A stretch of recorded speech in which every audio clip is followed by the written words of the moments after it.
Alright. Sa kabilang linya natin ay makakausap natin Assistant Secretary Joyce Andaya. Siya ho ay Regional Director ng DepEd sa Metro Manila and at the same time Assistant Secretary for Operations.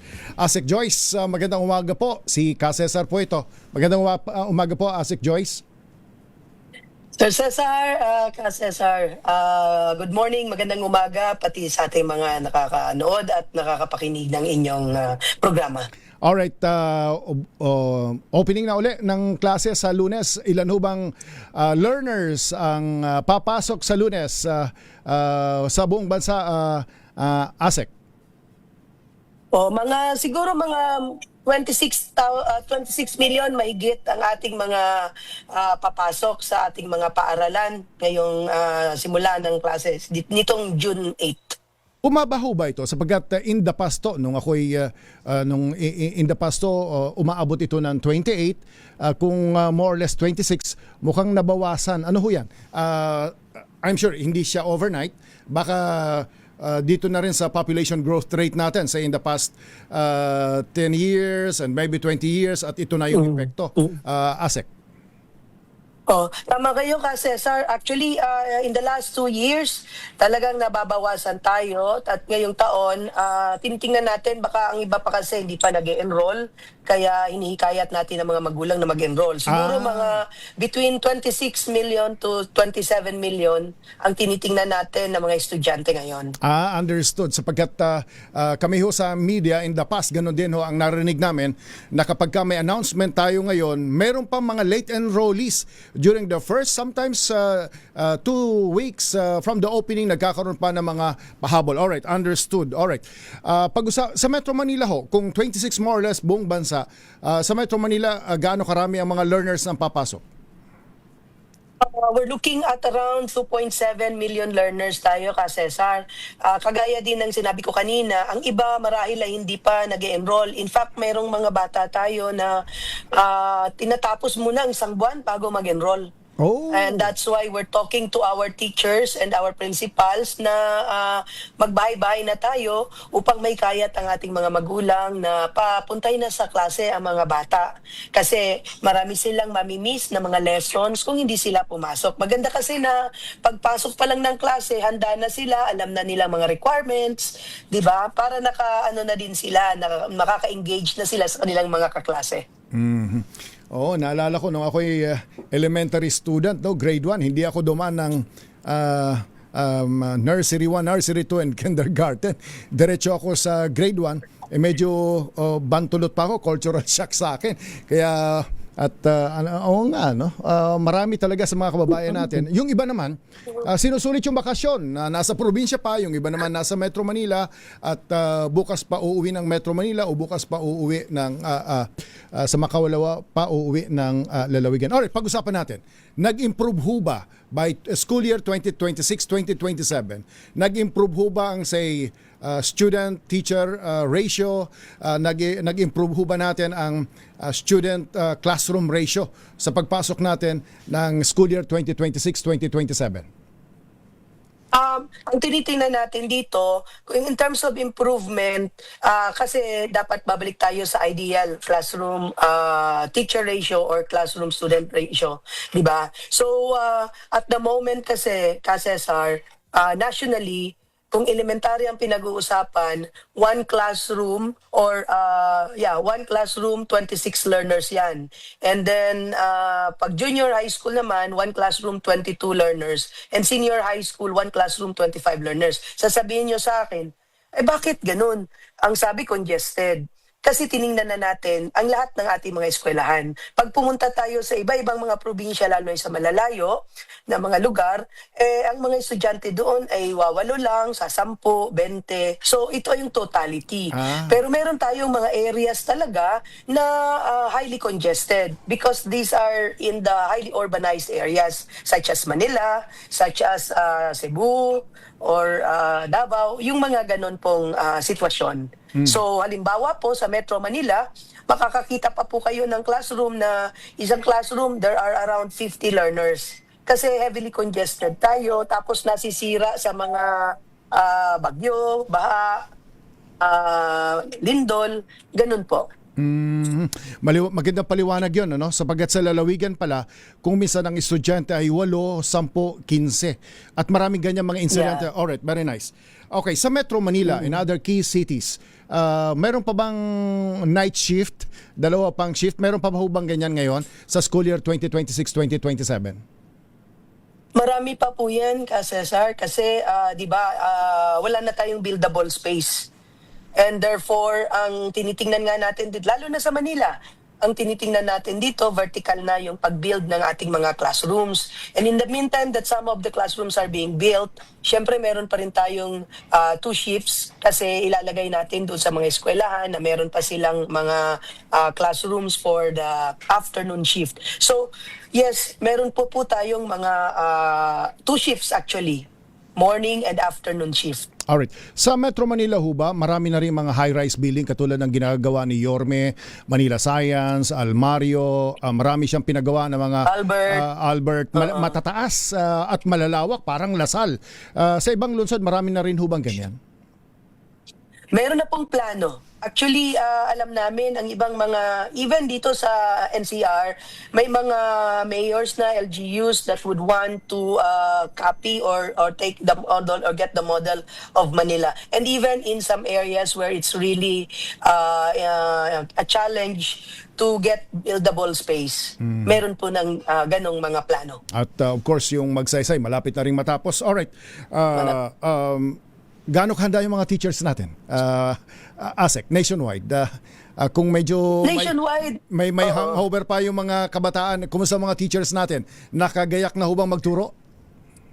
Nakagayak ng magturo. Actually, Cesar, nagpunta ako kahapon siyempre ako ang regional director ng NCR, so pinuntahan ko yung Manila at saka yung Mandaluyong. Alam niyo yung sa mga teacher nakita ko, may galak sila sa puso habang gumagawa. Actually, ang iba, nagbibrigada pamilya, tawag nila.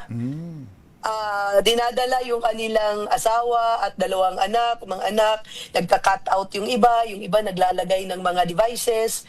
And nakita mo yung natutuwa sila.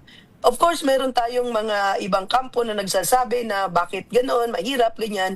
Pero there are more of our teachers who are silently and gladly doing the preparations. At yun ang nakita ko mismo sa paglilibot ko. So, prepared ba ang mga teachers natin?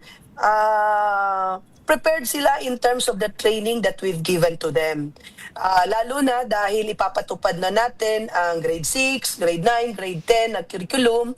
And so we gave them or we afforded training for them para maging handa sila.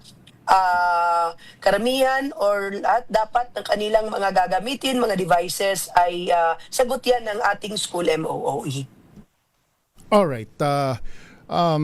Siyempre, yung mga test ang gusto natin makita, buong bansa ay nananalig na mag-i-improve ang performance ng mga learners natin sa mga national tests na sinusukat ang kaalaman sa panahong yun ng kanilang pag-aaral. Of course, yung interventions natin ay hindi overnight, hindi rin isang taon. It's a continuing interventions, and therefore say during the Marcos administration from 2022 up to 2026, makikita ba natin na nakakakita ba kayo na by 2027 or 2028 substantially mag-i-improve na ang performance ng ating mga learners, ng ating mga estudyante sa mga national tests? Opo, Cesar, we're really hoping na tumataas ang ating mga scores in terms of our proficiency levels. Ang dami po nating interventions na ginagawa bilang direktiba din ni Presidente Bongbong Marcos at ni Secretary Sani Angara na tiyaking mabuti na ang instructional time, we protect our instructional time. Ito yung teaching learning talaga, nagtuturo ang mga guro.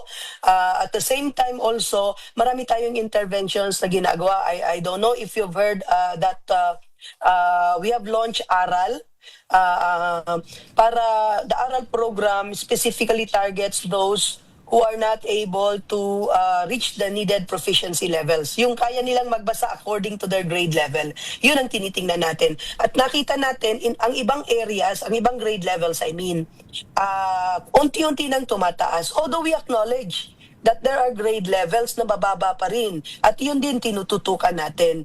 ka-Cesar. And so that's why the secretary is saying, let's take a look at how else we can help our learners, not just through our teachers, but also through the resources that we're giving them. And so sabay-sabay po itong mga reforma na ginagawa natin, systemic reform such that matulungan talaga natin ang mga bata at maitaas nga ang ating antas ng edukasyon. Alright, si Yorme, mayroong Your Milk sa kindergarten, sa preschool students, from 20,000. Pero sa school year 2026-2027, may intervention na through the local school board, na from 22,000 magiging 60,000 plus na ang makikinabang, which means kindergarten hanggang grade 1. Pag-usapan natin Nutriban feeding program. Kumusta ito sa buong bansa? Is this institutionalized? Lahat ba ng mga nakikinig na ka-monitor natin na basic education, elementary, ay makakatanggap ng mga feeding program mula sa DepEd ngayong school year? Yeah. Ang tawag natin yan, Cesar, school-based feeding program, no? Ngayong 2026-2027 school year, pinalawak pa natin upang masaklaw hindi lang ang kinder, pati grade 1. Ang tawag natin doon, universal feeding. So, lahat ng grade 1 at lahat ng kinder, may feeding sila. Pero pagdating ng secondary, ang priority natin yung ating mga IP learners at ang learners natin sa last mile schools, pati ang ating mga estudyante na nasa alternative learning system at saka yung ating tinatawag na SNED or itong ating mga SPED learners, but subject of course to availability of funds. Ang priority natin sa high upper years ay pregnant learners and young mothers.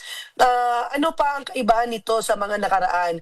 Ngayon mas mataas or mas malaki ang ating pondo dito. Meron tayong 25.6 billion na pondo sa school-based feeding program. Doble ito sa 11.8 billion nung nakaraang taon para sa ating mahigit 4 milyong mag-aaral.